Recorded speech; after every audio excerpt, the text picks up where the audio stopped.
बिस्मिल्लाहिर्रहमानिर्रहीम। अस्सलामुअलैकुम एवरीवन। कैसे हैं सब? उम्मीद है सब खैरियत से होंगे। तो माय डियर स्टूडेंट, आज हमारा 9th क्लास बायोलॉजी में चैप्टर नंबर 4 का लेक्चर नंबर 3 है, जिसमें आज हम डिस्कस करेंगे history of the formulation of cell theory. Student, क्या डिस्कस करना है आज हमने? History of the formulation of cell theory. तो बगैर टाइम वेस्ट किए मूव करते हैं अपने लेक्चर की तरफ। स्टूडेंट, 17th सेंचुरी का जब आगाज हुआ तो स्टूडेंट उस वक्त तक साइंटिस्ट जो थे वो इस काबिल हो चुके थे कि वो स्मॉल ऑब्जेक्ट को स्टडी करने के लिए माइक्रोस्कोप का यूज कर सकें। जब उन्होंने इस तरह की कई स्टडीज की तो उन्होंने प्रपोज किया, उन्होंने कंक्लूड किया कि जो लाइफ है, जो जिंदगी है, उसकी बुनियाद किस पे रखी गई है? उसकी बुनियाद सेल्स पे रखी गई है। अब मैं आपको कुछ साइंटिस्ट का कंट्रीब्यूशन बताऊंगी, कुछ जोलॉजिस्ट का बताऊंगी, डिफरेंट किस्म के जो साइंटिस्ट हैं मैं उनका कंट्रीब्यूशन बताऊंगी कि सेल थ्योरी में उन्होंने किस तरह से कंट्रीब्यूट किया है। सबसे पहले जिस साइंटिस्ट को मैं आपके सामने डिस्कस करूंगी वो है रॉबर्ट हुक। देखिए, रॉबर्ट हुक का मेन कंट्रीब्यूशन है। देखिए, 1665 में क्या हुआ कि जो साइंटिस्ट थे रॉबर्ट हुक थे, उन्होंने थिंग्स को लाइट माइक्रोस्कोप के अंडर स्टडी करना शुरू किया। स्टूडेंट, एक बात याद रखनी है कि रॉबर्ट हुक ने कौन से माइक्रोस्कोप का यूज किया था? रॉबर्ट हुक ने लाइट माइक्रोस्कोप का यूज किया था। और रॉबर्ट हुक ने कब चीजों को, कौन सा टाइम था, कौन सी ईयर थी जब लाइट माइक्रोस्कोप को रॉबर्ट हुक ने यूज किया था? 1665 में यूज किया था। उसने क्या किया था? एक ओक ट्री का जो कॉर्क था उसका एक थिन स्लाइस लिया था। ओक ट्री के जो कॉर्क का थिन स्लाइस लिया उसने, फिर उसने उसे लाइट माइक्रोस्कोप के अंडर ऑब्जर्व किया, उसे एग्जामाइन किया और उसने डिस्क्राइब किया कि जो कॉर्क है, जो ओक ट्री का कॉर्क है, वो बहुत सारे छोटे छोटे बॉक्सेस से बना है। स्टूडेंट, ओक ट्री का जब उसने कॉर्क लिया और उसके थिन स्लाइस को माइक्रोस्कोप के अंडर ऑब्जर्व किया तो उसने क्या डिस्क्रिप्शन दी? उसने इस चीज की ये डिस्क्रिप्शन दी, उसने ये बताया कि जो कॉर्क है, जो ओक ट्री का कॉर्क है, वो बहुत सारे छोटे छोटे बॉक्सेस से बना है। Student, at the beginning in 17th century, many scientists were able to use microscope to study very small objects. After such studies, they proposed that life is based on cells. Contribution of Robert Hooke in 1665.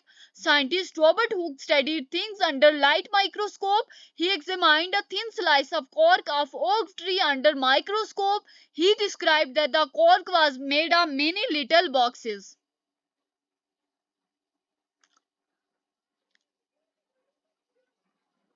देखें, मैंने आपको cork tree का बताया है। अब मैं आपको बताऊंगी कि जब हुक ने क्या किया। जब हुक ने वो जो ट्री थी उस ट्री के स्टेम्स को लिया और उस ट्री के रूट को लिया और उन स्टेम्स को और रूट दोनों को उसने जब माइक्रोस्कोप के अंदर, कौन सा माइक्रोस्कोप यूज किया था स्टूडेंट? लाइट माइक्रोस्कोप यूज किया था। जब रॉबर्ट हुक ने ट्री का स्टेम और रूट लिया और उसे माइक्रोस्कोप के अंदर ऑब्जर्व किया तो उसने क्या देखा कि ये जो ट्री है, ये जो स्टेम है और रूट है, ये भी छोटे छोटे बॉक्सेस से बने हैं। सबसे पहले उन्होंने क्या किया और हुक ने क्या किया था? हुक ने सबसे पहले ओक ट्री का कॉर्क लिया और उसके थिन स्लाइस को माइक्रोस्कोप के अंडर ऑब्जर्व किया। फिर उसने क्या कहा? फिर उसने कहा कि ये जो ओक ट्री का कॉर्क है ये बहुत सारे छोटे छोटे बॉक्सेस से बना है। फिर उसने क्या किया? फिर उसने ट्री का स्टेम और रूट लिया और फिर उन्हें क्या किया? अंडर द माइक्रोस्कोप ऑब्जर्व किया और उसने इसमें भी यही चीज कंक्लूड की कि जी हाँ, जो स्टेम है वो भी छोटे छोटे बॉक्सेस से बना है, जो रूट है वो भी छोटे छोटे बॉक्सेस से बना है। इसका मतलब ये हुआ कि जो पार्ट्स ऑफ प्लांट्स होते हैं, जो प्लांट के हिस्से होते हैं, वो कंपार्टमेंट से यानी कि बहुत सारे पार्ट से बने होते हैं, यानी उनके दरमियान डिफरेंट किस्म की डिवीजन्स हुई होती हैं। और हुक ने इन कंपार्टमेंट को क्या नाम दिया? हुक ने इन कंपार्टमेंट को सेलुलस का नाम दिया। उसके बाद है contribution of Anton van Leeuwenhoek. Student, क्या नाम है contribution of Anton van Leeuwenhoek? Anton van Leeuwenhoek जो था वो क्या था? वो एक डच साइंटिस्ट था और Dutch scientist Anton van Leeuwenhoek made simple microscope. उसने क्या किया? एक सिंपल माइक्रोस्कोप बनाया स्टूडेंट। एक जो डेथ साइंटिस्ट था एंटोन वेन ल्यूवेनहोक, उसने क्या किया था, उसने एक सिंपल माइक्रोस्कोप बनाया था और इसकी जो मैग्निफिकेशन पावर रखी थी उसने उसने हुक के माइक्रोस्कोप से 10 टाइम ज्यादा माइक्रोस्कोप 10 टाइम ज्यादा यानी कि 10 टाइम जिसकी ज्यादा मैग्निफिकेशन पावर थी उसने वो माइक्रोस्कोप बनाया था। यानी कि हुक ने कौन सा माइक्रोस्कोप यूज किया था स्टूडेंट, लाइट माइक्रोस्कोप यूज किया था। और जो उसने डेथ साइंटिस्ट था एंटोन वेन ल्यूवेनहोक, उसने क्या किया, उसने एक सिंपल माइक्रोस्कोप बनाया और उसने लाइट माइक्रोस्कोप की मैग्निफिकेशन पावर से 10 टाइम्स मोर मैग्निफिकेशन पावर वाला माइक्रोस्कोप बनाया।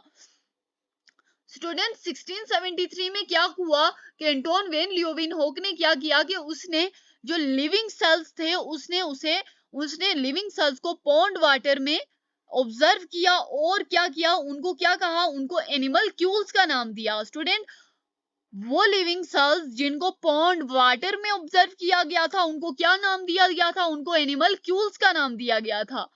Our death scientist Anton van Leeuwenhoek made simple microscope. Its magnification was 10 times more than Hooke microscope. In 1673, he observed living cells in pond water and called them animalcules.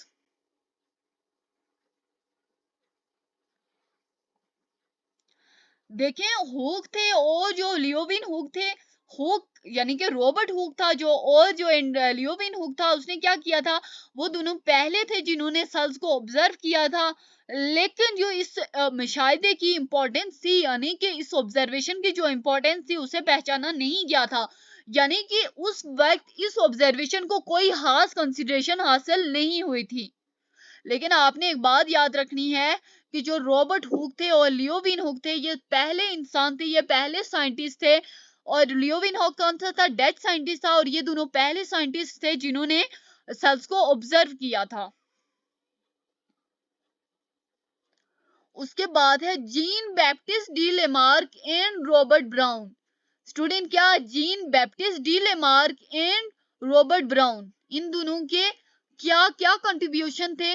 तो 1809 में gene Baptiste de Lamarck ने क्या किया, उसने भी cell को observe किया, उसने भी क्या किया, उसने भी सेल को ऑब्जर्व किया।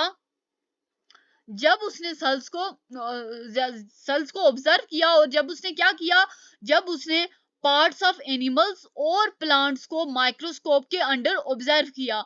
स्टूडेंट देखें सेल्स की इंपॉर्टेंस को, यानी कि सेल थ्योरी में बहुत सारे साइंटिस्ट का कंट्रीब्यूशन रहा है। में जीन बैप्टिस्ट डी लेमार्क ने क्या किया था कि जब उसने प्लांट और एनिमल्स के जो पार्ट्स थे, प्लांट और एनिमल के कुछ पार्ट्स को जब उसने माइक्रोस्कोप के अंडर ऑब्जर्व किया तो उसने क्या देखा, उसने देखा कि हाँ इनमें भी सेल्स पाए जाते हैं। यानी कि जो प्लांट और एनिमल्स हैं ये इनकी बुनियाद भी, इनकी लाइफ की बुनियाद भी सेल्स पे रखी गई है। सो ये बात साबित हो गई कि जो सेल्स हैं ये किसी भी लाइफ की बुनियाद समझे जाते हैं, सेल किसी भी लाइफ का बेसिक यूनिट समझे जाते हैं। 1831 में जो रॉबर्ट ब्राउन था उसने न्यूक्लियस को डिस्कवर किया था। स्टूडेंट रॉबर्ट ब्राउन ने क्या किया था, न्यूक्लियस को डिस्कवर किया था। जीन बैप्टिस्ट डी लेमार्क ने क्या किया था, प्लांट और एनिमल्स के जो पार्ट्स थे, प्लांट और एनिमल के कुछ पार्ट्स को माइक्रोस्कोप के अंडर ऑब्जर्व किया और उसको उनमें भी सेल्स मिले। उसके अलावा 1831 में स्टूडेंट ये बहुत ज्यादा इंपॉर्टेंट एमसीक्यूज है कि रॉबर्ट ब्राउन के न्यूक्लियस किसने डिस्कवर किया था और न्यूक्लियस कब डिस्कवर किया गया था। तो 1831 में किया गया था। और कब किसने किया था, रॉबर्ट ब्राउन ने किया था। और प्लांट्स और एनिमल्स के पार्ट्स को कब और किसने अंडर द माइक्रोस्कोप ऑब्जर्व किया था, तो कब किया था, 1809 में किया था। और किसने किया था, जीन बैप्टिस्ट डी लेमार्क ने किया था। उसके बाद हम कंट्रीब्यूशन देखेंगे मैथियस सेचलिडन का और थ्योडर सेचवान का। स्टूडेंट किसका, मैथियस सेचलिडन का और थ्योडर सेचवान का। देखें ये वो टाइम था जिसमें बायोलॉजिस्ट ने सेल्स के बारे में बहुत सारी इंफॉर्मेशन ऑर्गेनाइज कर ली थी, बहुत सारी इंफॉर्मेशन साइंटिस्ट के पास मौजूद थी, बहुत सारी इंफॉर्मेशन बायोलॉजिस्ट के पास मौजूद थी। 1838 में क्या हुआ कि एक जर्मन बोटेनिस्ट थे मैथियस सेचलिडन, उन्होंने तमाम प्लांट्स के लिए क्या कहा कि जो तमाम प्लांट्स हैं वो सेल से बने हैं। स्टूडेंट किसने कही थी ये बात कि तमाम प्लांट सेल से बने थे, जर्मन बोटेनिस्ट थे एक, जिनका नाम क्या था, मैथियस सेचलिडन था, और उन्होंने ये चीज कही थी कि जो तमाम प्लांट्स हैं वो सेल से बने हैं। जबकि जो जर्मन जोलॉजिस्ट थे थियोडर सेचवान थे, उन्होंने क्या किया था, उन्होंने यही चीज एनिमल्स के लिए कही थी कि जो एनिमल्स हैं वो भी सेल से बने हैं। यानी कि 1838 में और 1839 में क्या काम हुआ, 1839 में जर्मन बोटेनिस्ट मैथियस सेचलिडन ने क्या कहा कि जो तमाम प्लांट्स हैं वो सेल से बने हैं। जबकि 1839 में नेक्स्ट ईयर ही जो जर्मन जोलॉजिस्ट थियोडर सेचवान थे, उन्होंने क्या कहा कि जो तमाम एनिमल्स हैं वो भी सेल से बने हैं।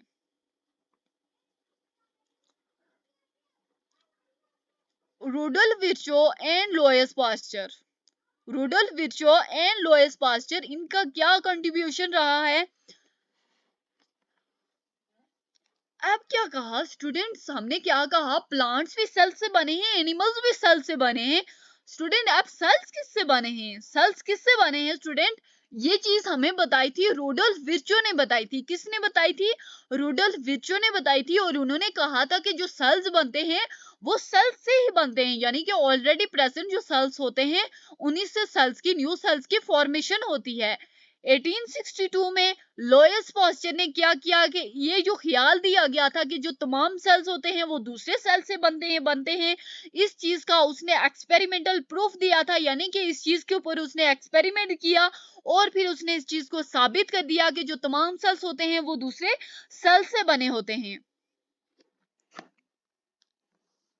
और ये जो ऑब्जर्वेशन किए गए, इन ऑब्जर्वेशन को कंबाइन करके एक बेसिक थ्योरी बनाई गई, जिस थ्योरी को क्या कहा गया, उस थ्योरी को सेल थ्योरी कहा गया। स्टूडेंट उस थ्योरी को क्या कहा गया, उस थ्योरी को सेल थ्योरी कहा गया। और सेल थ्योरी के 3 इंपॉर्टेंट पॉइंट्स हैं। सेल थ्योरी के 3 इंपॉर्टेंट पॉइंट्स कौन कौन से हैं, हम देखते हैं कि तमाम जो लिविंग ऑर्गेनिजम्स हैं वो एक या एक से ज्यादा सेल से बने होते हैं। जो सेल्स होते हैं वो किसी भी ऑर्गेनिज्म के स्ट्रक्चर और फंक्शन का बेसिक यूनिट होते हैं। स्टूडेंट सबसे पहली बात क्या कि जो तमाम लिविंग ऑर्गेनिज्म होते हैं वो एक या एक से ज्यादा सेल से बने होते हैं, जबकि जो तमाम सेल्स होते हैं वो किसी भी ऑर्गेनिज्म के फंक्शन और स्ट्रक्चर का बेसिक यूनिट होते हैं। उसके बाद जो सेल्स होते हैं कहां से आते हैं, cells come only from the division of existing cell, यानी कि न्यू सेल्स कैसे बनेंगे, उन सेल से बनेंगे जो कि ऑलरेडी एक ह्यूमन बॉडी में ऑलरेडी प्रेजेंट होंगे, ऑलरेडी किसी भी ऑर्गेनिज्म की बॉडी में प्रेजेंट होंगे, उन्हीं सेल से न्यू सेल्स की फॉर्मेशन होगी। स्टूडेंट अब हम देखेंगे सब सेलुलर पार्टिकल्स को। सब सेलुलर पार्टिकल्स कौन कौन से होते हैं स्टूडेंट मैं अगर आपको बताऊं कि जो सेल थ्योरी के मुताबिक जो तमाम ऑर्गेनिजम्स हैं वो एक या एक से ज्यादा सेल से बने होते हैं स्टूडेंट। लेकिन जो वायरसेस होते हैं, प्रायोन्स एंड वायरोइड्स की अगर बात की जाए तो वो मैंने आपको वो आपके साथ वो प्रीवियस जो चैप्टर रहा है बायोडाइवर्सिटी, मैंने उसको उस चैप्टर में आपके साथ इस चीज को डिस्कस भी किया था कि जो प्रायोन्स एंड वायरोइड्स होते हैं वो एसेलुलर पार्टिकल्स होते हैं। सो स्टूडेंट एसेलुलर पार्टिकल होने का क्या मतलब हुआ कि जो प्रायोन्स एंड वायरोइड्स होंगे वो सेल्स से नहीं बने होंगे, और वो क्या होंगे, सब सेलुलर पार्टिकल्स होंगे, जिनकी कंपोजिशन किसके थ्रू होगी, डीएनए के थ्रू होगी, आरएनए के थ्रू होगी और प्रोटीन्स के थ्रू होगी, डीएनए आरएनए या प्रोटीन्स के थ्रू होगी। सो सब सेलुलर पार्टिकल का क्या मतलब हुआ कि according to the principle of the cell theory all organisms are composed of one or more cells. The viruses, prions, and viroids are not composed of cells. They are subcellular particles made of only DNA, RNA, or proteins.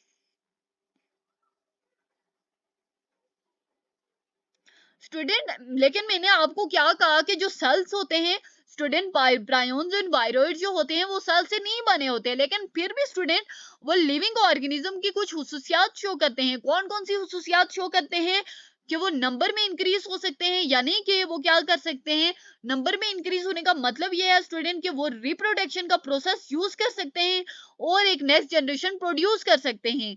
जबकि student और एक बात कि next generation produce करने के बाद वो एक और काम करते हैं कि वो अपने कैरेक्टर जो होते हैं, अपनी खुसूसियात जो होती हैं वो भी नेक्स्ट जनरेशन में जो अगली नस्ल होती है उसमें ट्रांसमिट करने की एबिलिटी रखते हैं स्टूडेंट।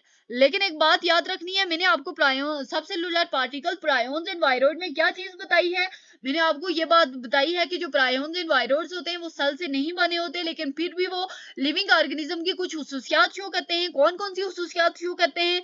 कि वो रिप्रोडक्शन कर सकते हैं, यानी कि वो इंक्रीज इन नंबर हो सकते हैं, और इसके अलावा वो क्या कर सकते हैं, रिप्रोडक्शन। रिप्रोडक्शन यानी कि रिप्रोड्यूस होने का मतलब ये होता है स्टूडेंट कि वो जनरेशन को इंक्रीज कर सकते हैं, और उसके बाद क्या कर सकते हैं, एक और फंक्शन करते हैं लिविंग ऑर्गेनिज्म का, वो एक और हुसूसियत शो करते हैं लिविंग ऑर्गेनिज्म की कि वो अपनी कैरेक्टर को, अपनी हुसूसियात को नेक्स्ट जनरेशन में ट्रांसमिट कर सकते हैं। स्टूडेंट थैंक्स फॉर वॉचिंग, मिलते हैं नेक्स्ट वीडियो में।